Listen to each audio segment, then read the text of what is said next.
नमस्कार. गुढीपाडवा विशेष आपण रेसिपी बघतोय आणि आज आपण मस्त एक गोडसर घाट घातलेला आहे. आज आपण मस्त टम्म फुगलेली पुरी आणि त्यासोबत घरच्या घरी झटपट बनणारं मलाईदार श्रीखंड कसं बनवायचं ते दाखवणार आहे. अगदी सोपी कृती आहे. 1 तासात हे श्रीखंड आणि पुरीचा बेत मी झटपट कसा बनवायचा ते दाखवलेलं आहे. तुम्ही पाहू शकता श्रीखंड काय क्रीमीसर मलाईदार बनलेला आहे.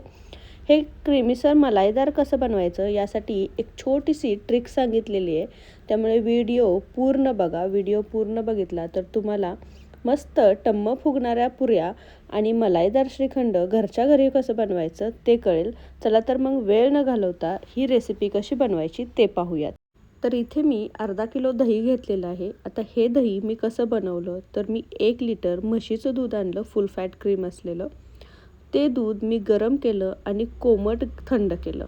कोमट थंड केल्यानंतर त्याच्यावरची साय काढून घेतली आणि दूध शक्यतो कोमट असावं. त्यामध्ये बोट बुडवलं तरी आपल्या बोटाला चटका बसणार नाही इतकं ते कोमट असावं.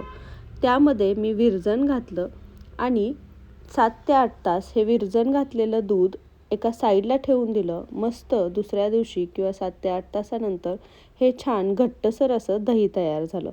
तर हे दही आपण श्रीखंड बनवण्यासाठी वापरणार आहोत. दही शक्यतो ताजं असावं. ताजं दही असलं की ते जास्त आंबट नसतं आणि त्यामुळे आपल्याला श्रीखंडामध्ये जास्त एक्स्ट्राची साखर घालावी लागत नाही. त्यामुळे शक्यतो ताज्या दह्याचाच वापर करायचा. अगदी सोप्या पद्धतीने तुम्ही हे दही घरीही तयार करू शकता. तर आता या दह्याचा वापर करून आज आपण श्रीखंड बनवणार आहोत. आता एक पसरट भांडं मी खाली घेतलेलं आहे. यावरती मी चाळण ठेवलेली आहे आणि यावरती आता आपण एखादं सुती कापड किंवा रुमाल घालणार आहोत. शक्यतो कॉटनचं सुती कापड असावं. यामध्ये आता आपण जे हे दही बनवून घेतलेलं होतं ते घालणार आहोत. तुम्ही पाहू शकता दही किती घट्टसर आहे. छान असं क्रीमीसर दही बनलेलं आहे. तर आता हे सगळं दही आपण यावरती ओतून घ्यायचं आहे. आता आपण हे दही ओतल्यानंतर हे कडेचे जो कॉटनचा कपड्याचा भाग आहे तो सगळा असा उचलून धरायचा आणि ह्या दह्यातलं आपण हे सगळं जे एक्स्ट्राचं पाणी आहे ते पिळून काढणार आहोत. हे जास्त दाब देऊन जेवढं जमेल तितकं आपण हे एक्स्ट्राचं पाणी आत्ताच काढून घ्यायचा प्रयत्न करणार आहोत. त्यामुळे सगळ्या बाजूंनी व्यवस्थित दाब देऊन आपण हे पाणी काढून घ्यायचा प्रयत्न करायचा. हे जे पाणी असतं त्यालाच आंबट चव असते. त्यामुळे जेवढं तुम्ही पाणी एक्स्ट्राचं काढाल तेवढं दही छान मस्त गोडसर बनतं आणि आपल्याला कमी साखर घालायची गरज लागते. तर आता तुम्ही पाहू शकता मी हाताने दाब देऊन देऊन हे व्यवस्थित बऱ्यापैकी पाणी काढून घेतलेलं आहे. तुम्ही पाहू शकता किती आंबटसर असं पाणी तर आता काय करायचं, या रुमालाला छान अशी गाठ बांधून घ्यायची आणि पॅक असावी ही गाठ, जेणेकरून हे दही जे आहे ते टाईट बांधलं जाईल आणि यातून जे एक्स्ट्राचं पाणी आहे ते निथळत राहील. तर आता हे असंच ठेवून द्यायचं. यावरती एखादं जड भांडं ठेवा किंवा एखादा खलबत्ता ठेवा. दाब देऊन ठेवायचा. आपण हे 10 मिनटं असंच एका साईडला ठेवणार आहोत आणि यातलं पाणी निथळून घेणार आहोत. 10 मिनिटाने पुन्हा एकदा आपण हीच प्रोसेस करणार आहोत. 10 ते 15 मिनिटांनी मी पुन्हा एकदा हा रुमाल उघडून घेते. ही प्रोसेस का करायची तर ह्यातलं जे एक्स्ट्राचं पाणी आहे ते पटपट निथळावं आणि आपल्याला वेळ न घालवता मस्त क्रीमीसर श्रीखंड लवकरात लवकर तयार व्हावं म्हणून आपण हे असं पाणी निथळून घेणार आहोत. तुम्ही पाहू शकता किती हे पाणी जमा झालेलं आहे. तर आता मस्त पाणी निथळून घेतलंय. मी हा रुमाल पुन्हा एकदा याची गाठ सोडून घेते. आता हा रुमाल उघडल्यानंतर तुम्ही पाहू शकता जे मधलं दही आहे त्यामध्ये पाण्याचा अंश तसाच राहतो आणि कडेचे जे दही आहे त्यातलं बऱ्यापैकी पाणी निथळलेलं असतं. तुम्हाला कलर डिफरन्सही दिसत असेल. मधलं जे आहे ते थोडंसं दही पातळसर दिसतं आणि कडेचं दही जे आहे ते थोडंसं घट्टसर झालेलं असतं. त्यामुळे चमच्याच्या साहाय्याने हे आपण दही जे आहे ते पुन्हा हलवून घेणार आहोत, जेणेकरून मधलं जे दही आहे ते मध्येच न राहता थोडंसं साईडला झालं तर पाणी पटापट निथळतं आणि दही पटकन घट्टसर होतं. तर सगळं दही व्यवस्थित हलवून घेतलं की पुन्हा एकदा आपण कापड असं गुंडाळून घेणार आहोत आणि याला एक घट्टसर अशी गाठ मारून घेणार आहोत. हीच प्रोसेस आपण 2 ते 3 वेळा करायची आहे. एकदा दाबून घ्यायचं आणि आता यावरती जड असं भांडं ठेवून किंवा जड असा खलबत्ता ठेवून आपण हे साधारण अर्धा तास फ्रीजमध्ये ठेवायचं आहे. ही प्रोसेस 2 ते 3 वेळा केली की अर्ध्या तासातच आपलं दही जे आहे ते मस्त घट्टसर होतं.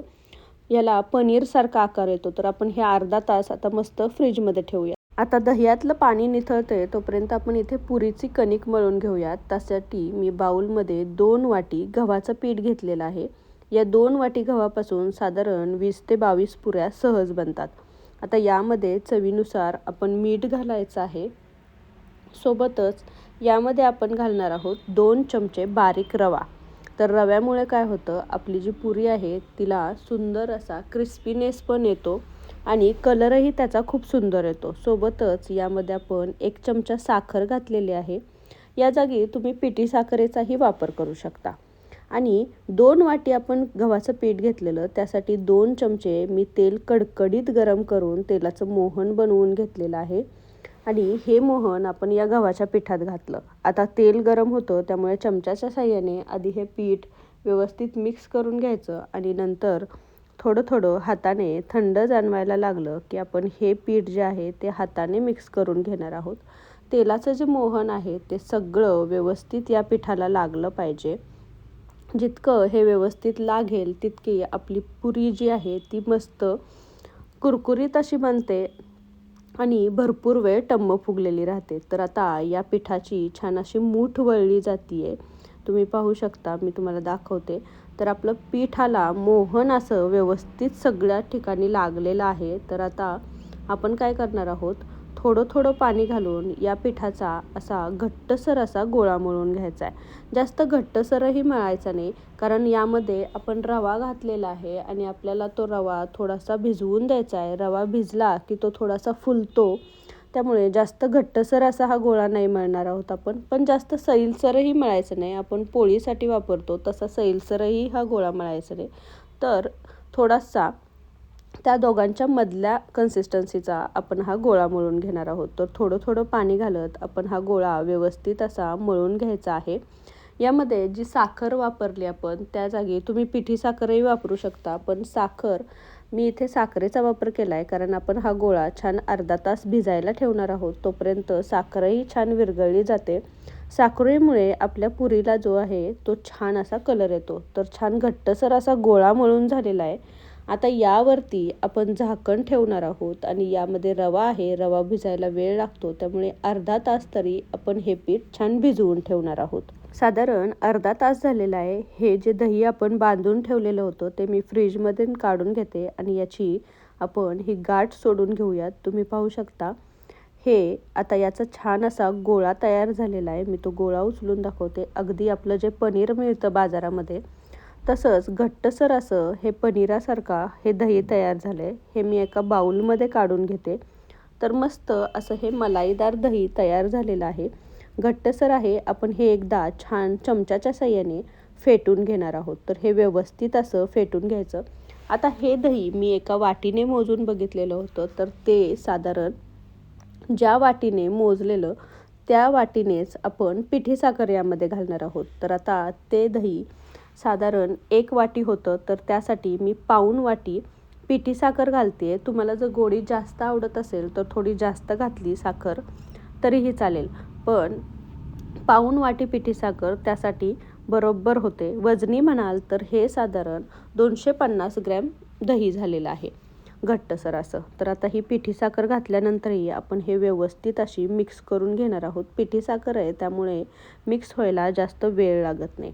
तुम्ही पाहू शकता आत्ताच हे किती छान दिसतंय.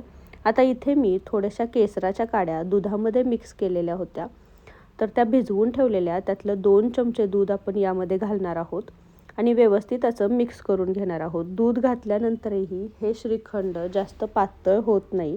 आता तुमच्या आवडीनुसार यामध्ये तुम्ही ड्रायफ्रूट्स घालू शकता. इथे मी थोडे बदाम आणि पिस्त्याचे काप घातलेले आहेत आणि पुन्हा एकदा हे श्रीखंड व्यवस्थित असं मिक्स करून घेणार आहे. जेवढं तुम्ही श्रीखंड छान फेटाल तेवढं ते छान मलाईदार होतं. आता आपण जेव्हा दही बनवताना साई काढून ठेवलेली होती, ती साई तुम्ही यावरती घातली तर श्रीखंड अजून जास्त मलाईदार होतं. तुम्हाला आवडत असेल तर तुम्ही ती साई यामध्ये घालू शकता. आता इथे मी थोडीशी वेलची पूड घातलेली आहे. मस्त या वेलची पूडने आपल्या श्रीखंडाला खूप छान अशी चव येते. तर वेलची पूड घातल्यानंतर हे व्यवस्थित एकदा मिक्स करायचं. आता हे मिक्स झालेलं श्रीखंड आहे ते आपण सेट व्हायला थोडा वेळ फ्रीजमध्ये ठेवणार आहोत. आपलं श्रीखंड छान सेट होतं आहे तोपर्यंत आपली कणिक जी आहे ती छान अशी भिजलेली आहे. साधारण अर्धा तास मी ही भिजवली. आता एकदा आपण ही थोडीशी मळून घेऊयात. एकदा मळून घेतली की आपण छोटे लिंबाच्या आकाराचे याचे गोळे करून घेणार आहोत. जास्त मोठाही गोळा घ्यायचा नाही पण जास्त छोटाही घ्यायचा नाही.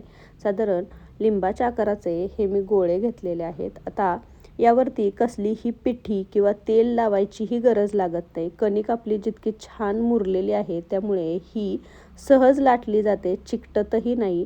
तर साधारण आपण जी पुरी बनवतो त्या आकाराची इथे मी पुरी बनवलेली आहे. जास्त पातळ अशी ही लाटायची नाही. पातळ लाटली तर पुरी फुगत नाही आणि कडक बनते. तर या साईजची मी पुरी बनवून घेतली आहे. त्याचनुसार मी सगळ्या पुऱ्या इथे लाटून घेतलेल्या आहेत. आता आपण पुरी छान तळून घेऊयात. तर गॅसवरती कढईत मी तेल गरम करायला ठेवलेलं होतं. छोटासा एक कणकेचा तुकडा टाकून बघते, पटकन वर येतोय म्हणजे तेल गरम झालंय. आता यामध्ये आपण पुरी सोडूयात. तर पुरी सोडल्यानंतर मी अजिबातही तिला झाऱ्या लावलेला नाही आहे. जशी जशी पुरी तेलामध्ये आहे तुम्ही पाहू शकता ती आपोआप गोल टम्म फुगलेली आहे. 1-2 मिनिटाने मी ती पलटी करते. तुम्ही पाहू शकता याला सुंदर असा एका साईडने कलरही आलेला आहे. तर ती फक्त आपण आलटी पलटी करण्यासाठी झाऱ्याचा वापर केलेला होता. मस्त तेलातून निथळून काढायची. अशाच आपण सगळ्या पुऱ्या तळून घेतलेल्या आहेत.